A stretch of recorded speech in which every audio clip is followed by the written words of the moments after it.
Bonjour, je m'appelle Céline et aujourd'hui je vais vous faire une séance de préparation à la naissance sur les contractions et le travail. L'hormone qui est à l'origine des contractions, c'est l'ocytocine, on en a déjà parlé. Et l'ocytocine, c'est aussi l'hormone de l'amour, donc de l'amour qu'on porte à son conjoint, à sa conjointe. C'est l'hormone de l'attachement, donc de l'attachement qu'on peut porter à son bébé, à son animal de compagnie. Et donc c'est aussi l'hormone de l'estime de soi, de la confiance en soi. Donc ça veut dire que plus on est serein et plus on est confiant, plus on va sécréter de l'ocytocine pendant le travail. Et du coup, on aura des contractions de meilleure qualité et un travail qui se passera mieux. A contrario, le stress est antagoniste de l'ocytocine. Donc s'il y a une situation qui nous angoisse, on va moins bien sécréter de l'ocytocine, on aura des contractions de moins bonne qualité et en général, on aura un travail du coup plus laborieux en fait et donc plus long en fait en général. Alors pourquoi? Parce qu'en fait, si vous voulez, quand on a couché il y a des milliers d'années, quand on se mettait en travail, si jamais on était dans une situation d'insécurité, s'il y a une grosse bête qui voulait nous manger notre bébé, et il fallait que le travail puisse s'arrêter et qu'on puisse partir en courant pour se mettre à l'abri. Donc là, évidemment, il n'y a pas de grosse bête qui va venir manger votre bébé, mais on peut quand même rencontrer des situations de stress. Alors, c'est pas les mêmes pour tout le monde, mais ça peut être les embouteillages sur la route quand on vient au belvédère, ça peut être l'ambiance à l'hôpital, ça peut être, voilà, après ça dépend de chacun. Mais c'est pour ça qu'il faut vraiment essayer de favoriser un environnement serein, sécure, parce qu'il n'y a que quand la femme elle se sent en sécurité qu'elle peut vraiment bien contracter et bien accoucher. Alors les contractions, vous avez vu avec Mélanie qu'au début il y a des contractions de maturation pour préparer le col et des contractions de travail. Donc les contractions de maturation, on les a souvent en fin de grossesse, ça va, ça vient, ça peut être intense quand même, hein, c'est désagréable, pendant 24 heures on peut être mal dormir, mais tout d'un coup ça va s'arrêter ou alors justement ça va s'intensifier, mais c'est un petit peu aléatoire. Et donc ces contractions de maturation, vous modifiez le col. Donc là vous voyez, donc il y a le bébé et ici il y a le col. Et donc le col, pendant la grossesse, on lui demande d'être long, tonique, fermé, postérieur. Et ces contractions de maturation vont favoriser les modifications du col. Donc elles vont le raccourcir, le ramollir, l'ouvrir un petit peu. Tout ça grâce à l'appui en fait du bébé. Donc la différence avec les contractions de travail, alors je vais vous citer les critères en fait qui vont vous faire dire que c'est le travail. Donc les contractions, elles doivent être régulières, elles doivent être rapprochées, donc on dit moins de 5 minutes, elles doivent être intenses. Une contraction de travail, on dit que ça sidère, ça veut dire que vous ne pouvez plus faire ce que vous étiez en train de faire, en fait, vous ne pouvez plus parler, vous vous arrêtez pour gérer la contraction. Elles sont longues, elles durent une petite minute, donc en effet, plus la contraction est longue, plus le bébé a le temps d'appuyer sur le col et donc plus elle est efficace. Et donc tous ces critères-là, on dit pendant au moins 1 heure ou 2. Si vous avez tous ces critères-là pendant au moins 1 heure ou 2, vous pouvez quasiment être sûr que vous êtes en travail. Donc ça, après, ça ne veut pas forcément dire venir au belvédère, c'est vous qui voyez. Évidemment, vous pouvez venir avant, ce que je vous ai dit, l'important c'est de vous mettre en sécurité. Donc si ça vous rassure, vous pouvez venir avant. Et puis si vous êtes bien chez vous, vous pouvez venir après. Voilà, je vais vous montrer quelques postures pour illustrer mes propos. Donc, Émilie vous en a montré en séance de corporelle. Je vais vous en montrer que vous pouvez faire du coup avec votre partenaire. Donc là, on a mis une écharpe de portage. On la met bien sur les épaules pour ne pas faire mal dans la nuque à son partenaire, parce qu'on en a besoin pour tout le travail, même après. On fait 2 nœuds qu'on noue derrière le dos. Et puis du coup, voilà, on va prendre l'écharpe comme ça pour faire comme une suspension pour s'étirer. Donc l'idée c'est vraiment d'avoir le dos bien droit. Et là comme ça on peut vraiment avoir une respiration ventrale qui s'installe et s'étirer le dos et ça fait beaucoup de bien. Donc la posture, comme elle met le dos droit, elle permet donc une bonne respiration et toujours le bébé dans l'axe du bassin. Mais cette posture d'étirement, comme l'autre, vous allez voir, ça va ouvrir en fait toute cette partie-là. Donc c'est vrai qu'en fin de grossesse, avec le bébé qui grossit, qui grandit, on cherche l'air des fois, donc ça va ouvrir ici. Pour les remontées acides aussi, ça fait une plus grande ouverture ici. Donc dès maintenant, vous pouvez l'utiliser. Et puis après, pendant le travail, évidemment, ça va être aussi une bonne posture d'étirement pour la respiration. Donc là, on se tient bien droit, pareil. Son partenaire bien solide aussi pour pas qu'il se fasse mal. C'est important de prendre soin de son partenaire parce que sinon les postures ne vont pas durer très longtemps et il ne va pas avoir envie de vous aider très longtemps. Voilà, et puis après je vais vous montrer un étirement que vous allez pouvoir faire toute seule, une suspension que vous allez pouvoir faire toute seule.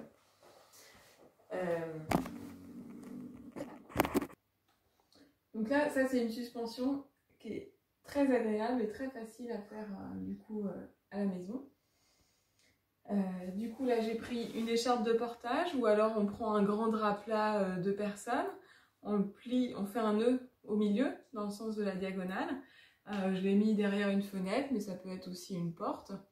On peut se mettre un ballon si on a un ballon à la maison, sinon un pouf, sinon par terre, sinon des coussins. Et puis bah pareil, on va chercher l'étirement comme ça et du coup si on a le ballon on a la mobilité en plus, donc ça c'est pas mal. Mais ça fait vraiment du bien voilà, pour le dos et puis tout ce que j'ai dit tout à l'heure. Voilà. Et là en plus on peut vraiment y aller de tout son poids, on n'a pas peur de faire mal à son partenaire. On peut aussi, si on aime bien, se mettre accroupi. Voilà.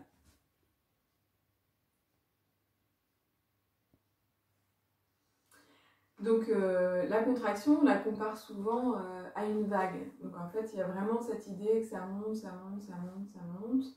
Et puis ensuite, ça va se desserrer, donc ça va se retirer comme une vague.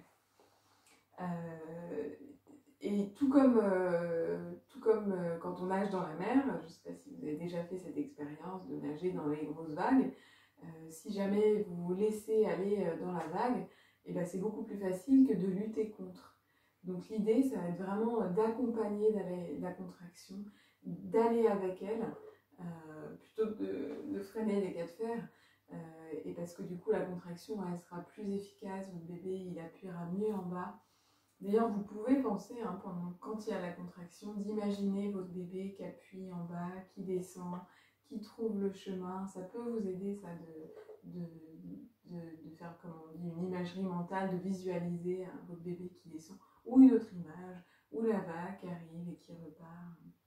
Voilà. Il faut imaginer que pendant tout le travail, il y a toujours plus de moments sans contraction que de moments avec contraction. Finalement, même quand on a des contractions rapprochées, donc là, comme je vous le disais, donc il y a la vague qui monte, qui monte, qui monte. Donc là, vous voyez, la contraction dure 1 minute. Elles sont quand même assez rapprochées. Et du coup, voilà, c'est ce moment-là, tout en haut, qui va être le plus intense. Mais il y a toujours plus de moments où il n'y a pas de contraction. Et du coup, il faut profiter de ce moment-là pour se ressourcer, pour respirer et pour laisser de côté tout ce qui vient de se passer pour pouvoir se concentrer sur les contractions à venir et pas ressasser sans cesse, encore. Il faut se dire que chaque contraction vous rapproche de la naissance de votre bébé. Voilà. Alors pendant le travail, les contractions, donc, elles vont aller aussi crescendo, l'intensité va être de plus en plus forte, mais donc la douleur a du sens en fait. Si vous voulez, si vous mettez votre main sur une plaque électrique, c'est parce que vous avez mal que vous l'enlevez. Donc c'est la douleur qui vous empêche de vous brûler. La douleur, elle est protectrice. Donc là, la douleur, c'est idem. Ça, elle va vous guider, elle vous donne une indication. Et puis ça paraît évident que vous allez mettre votre bébé au monde, vous allez donner la vie, ça ne va pas se faire comme ça. Donc votre corps vous donne des indications. Donc les indications, ça peut être au début, vous sentez des choses qui ne sont pas comme d'habitude. Donc ça peut être, tiens, je vais appeler mon accompagnant pour qu'il vienne me soutenir, pour qu'il rentre à la maison, pour qu'il s'occupe de moi, pour qu'il se prépare lui aussi. Après, ça va monter, donc ça peut être, bah tiens, je vais finir ma valise, je vais manger un petit peu, parce qu'on l'a dit, hein, on part pour un marathon, donc c'est important d'avoir des forces. Ensuite, ça va monter encore, donc bah tiens, je vais aller au belvédère, et puis une fois au belvédère, la douleur augmente, donc ça peut être un signal pour appeler la sage-femme. Et puis voilà, c'est pour vous dire que la naissance est en train de se rapprocher, donc tout ça, ça a du sens. Et ce que je vous dis là, c'est important parce que vous ne pouvez pas changer les événements, vous allez accoucher, c'est un fait, ça vous ne pouvez pas le changer. Par contre, ce que vous pouvez changer, c'est ce que vous vous dites de cet événement. C'est de dire, voilà, comment j'ai envie de le vivre, est-ce que j'ai vraiment envie que ce soit un mauvais moment et que quand j'y repense, ce soit compliqué, douloureux, ou est-ce que j'ai envie de transformer ça en quelque chose de positif, où on peut être acteur vraiment de son accouchement, et du coup on va être fier de soi, fier de son accompagnant, et c'est bien plus facile aussi pour le vivre après. Et quand on a bien vécu les choses, quand on est satisfait de la façon dont s'est passé l'accouchement, après on est aussi plus disponible pour avoir des échanges avec son bébé, pour entrer en relation, pour avoir des échanges de qualité dans la relation qu'on va avoir avec son bébé. Dans le travail, donc petit à petit la dilatation va se faire. La dilatation va jusqu'à 10 cm, donc à 10 cm on dit que la porte est complètement ouverte, et là le bébé va descendre dans le bassin. Il peut mettre des fois 1 heure, 2 heures pour descendre le bassin et pour traverser le bassin, et c'est normal.